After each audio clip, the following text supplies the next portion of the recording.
High friends, welcome back to my channel প্রমাস beauty garden. আজকে আমি তোমাদের সাথে নিয়ে চলে এসেছি অন্য একটি ভিডিও। দেখতেই পাচ্ছ এটা একটা থালির সেট। আর কি ফার্স্টেই আমি কি করেছি, জল দিয়ে ভিজিয়ে নিয়েছি। এই জলটাই শুকিয়ে যাবে, তারপর আমি দেখো বেস কোট করতে শুরু করে দিয়েছি।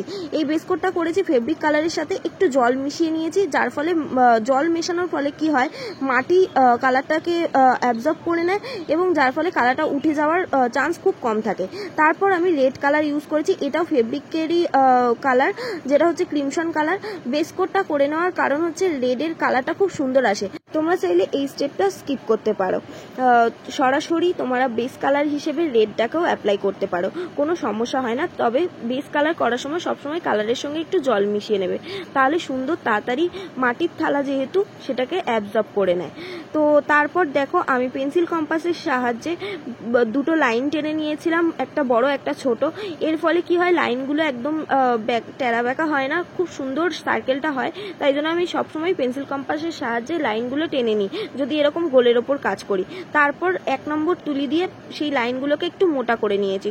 সরু তুলি দিয়ে করলে অনেক সময় প্রবলেম হয়, তাই একবারে করার জন্য আমি 1 নম্বর তুলি ইউজ করেছি, এখানে একটু মোটা হয় তুলি।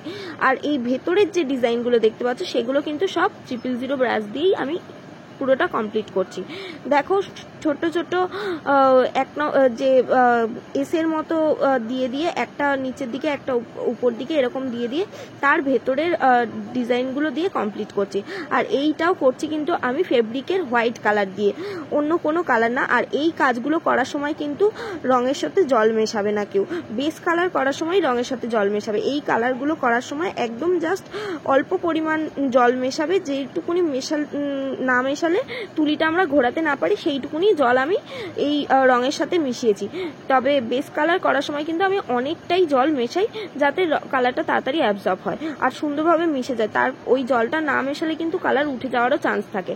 তাই সবসময় কালার স্টে করার জন্য আমি জলটা মিশিয়ে নেওয়াটা কিন্তু খুব জরুরি।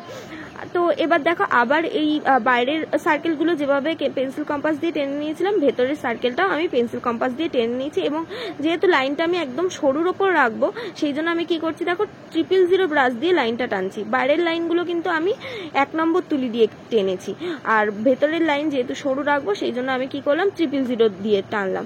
তো সেটা তোমরা তোমাদের ইচ্ছা মতো করো, তোমরা যে ডিজাইন করবে সেই ডিজাইনের উপর নির্ভর করছে তুলি। যদি কোনো বড় ডিজাইন করো বা এরকম মোটা টাইপের করো তো সেক্ষেত্রে তোমরা বড় তুলি ইউজ করবে।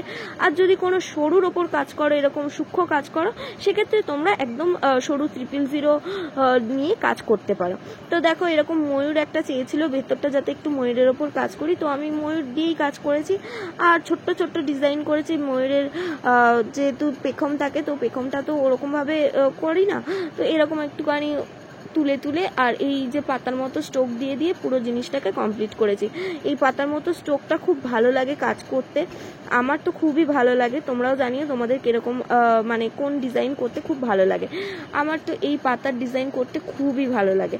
তো দেখো পুরো কাজটাই এইভাবে আমি কমপ্লিট করেছি ছোট্ট ছোট্ট স্ট্রোক দিয়ে, আর এরকম লাইন টেনে টেনে লাইনটাগুলোকে পাতা স্ট্রোক দিয়ে ভরাট করেছি। তোমাদের যদি আমার এই ছোট্ট ছোট্ট ভিডিওগুলো ভালো লেগে থাকে তাহলে অবশ্যই আমার চ্যানেলটিকে সাবস্ক্রাইব করে রেখো পরবর্তী ভিডিওর জন্য।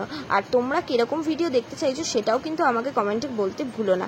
তো আজকের এই যে ডিজাইনটা করার পর আমি ভার্নিশ করে নিয়েছিলাম। ভার্নিশ পুরো কালারটাকে লক করে দেয়, তাই ভার্নিশ করতে কিন্তু কেউ ভুলো না। আজকের এই লুকটা হচ্ছে পুরো এই রকম। তো তোমরা জানিও কেমন হয়েছে ডিজাইনটা।